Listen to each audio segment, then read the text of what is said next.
धनंजय सिंह का नाम तो आप बहुत अच्छे से जानते होंगे। आजकल बहुत चर्चाओं में हैं, बहुत ज़बरदस्त चर्चा है उनको लेकर के। लेकिन ये चर्चाएं उनके लोकहित को लेकर के नहीं, आम आदमी के हित में नहीं, उनके राजनीतिक संघर्ष को लेकर के भी नहीं, बल्कि बांग्लादेश से लेकर बिहार और भारत के पूर्वोत्तर राज्यों जैसे मणिपुर, मिजोरम, नागालैंड और आसपास के त्रिपुरा तक में इलाके में।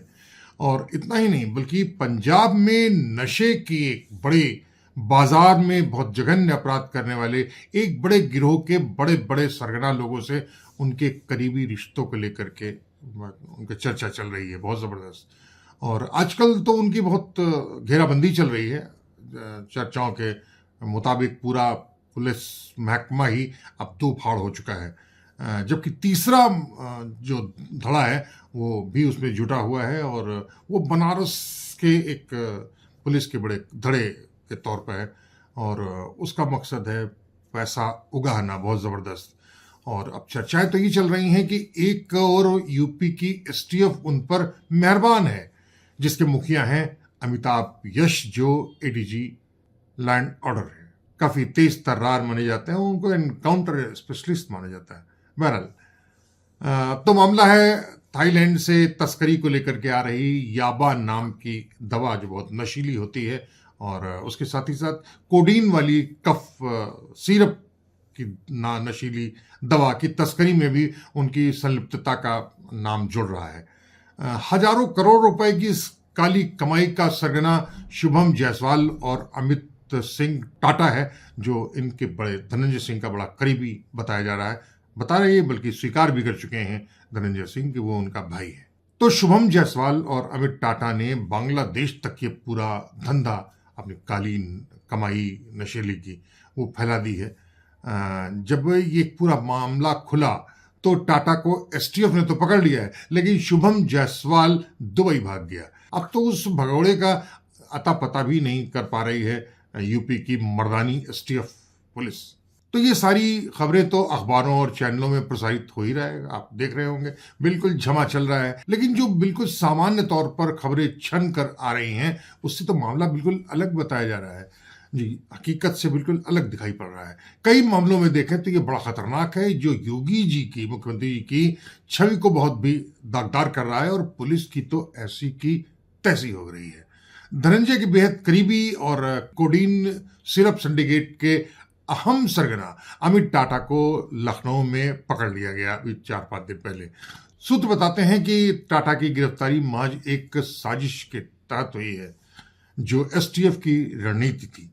क्या थी, हम आपको बताते हैं। गिरफ्तारी एसटीएफ ने की है, जबकि जानकार बताते हैं कि यह गिरफ्तारी जानबूझकर लखनऊ में दिखाई गई थी, पकड़ा गया था उनको बाहर। कारण ये कि वाराणसी के क्षेत्र वाली पुलिस इस गिरफ्तारी के लिए अपनी कमर कसे बैठी हुई थी।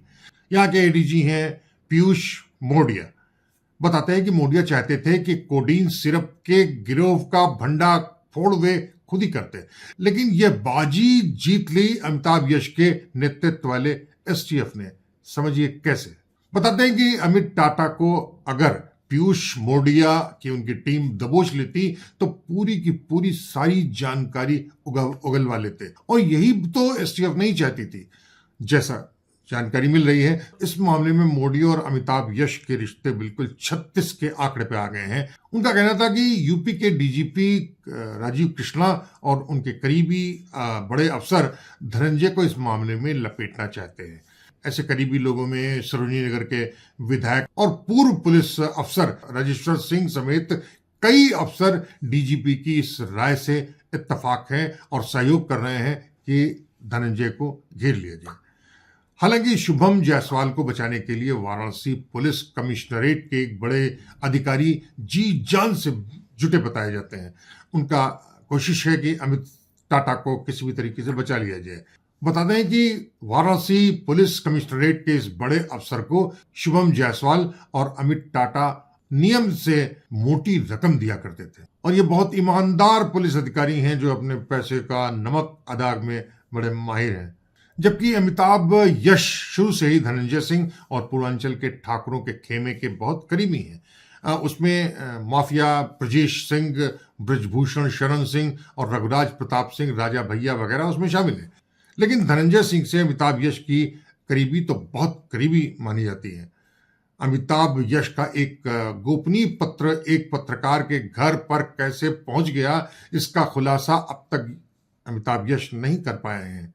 आपको बता दें कि अमिताभ यश के इसी लेटर को हाई कोर्ट में लगाकर धनंजय ने अपनी सुरक्षा बढ़वा ली थी, यानी इन दोनों के बीच में एक द्रव्य संधि थी। लेकिन उस पत्र में आईबी सिंह नाम का व्यक्ति का भी जिक्र है, जिसको पुलिस अब तक पता नहीं कर पाई है।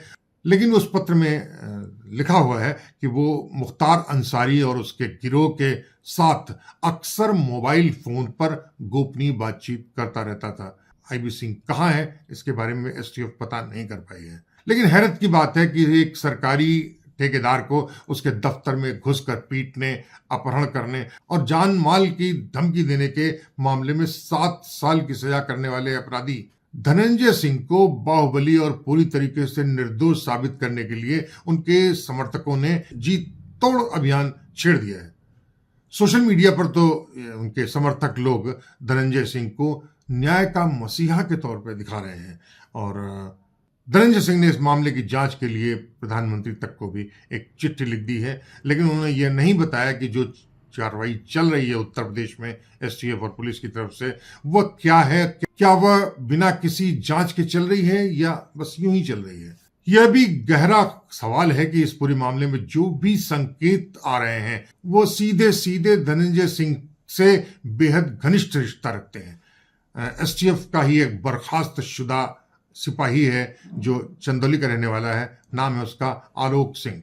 आलोक सिंह किस आधार पर धनंजय सिंह के ही घर में रहकर वोटर आईडी बनाए हुए है और उसी पता से अपना वोट धनंजय सिंह के बनसफा बूथ पर देता है नियम से। क्या वजह है कि कोडीन सिरप का सरगना अमित टाटा को धनंजय सिंह को अपना भाई बताते हैं और उनकी पत्नी श्रीकला समेत परिवार को बनारस के मंदिरों का भ्रमण कराते हैं। ये लोग नशे की दुनिया का सरताज और दुबई में भगोड़ा हो चुका शुभम जायसवाल से धनंजय सिंह की करीबी का सबब क्या है?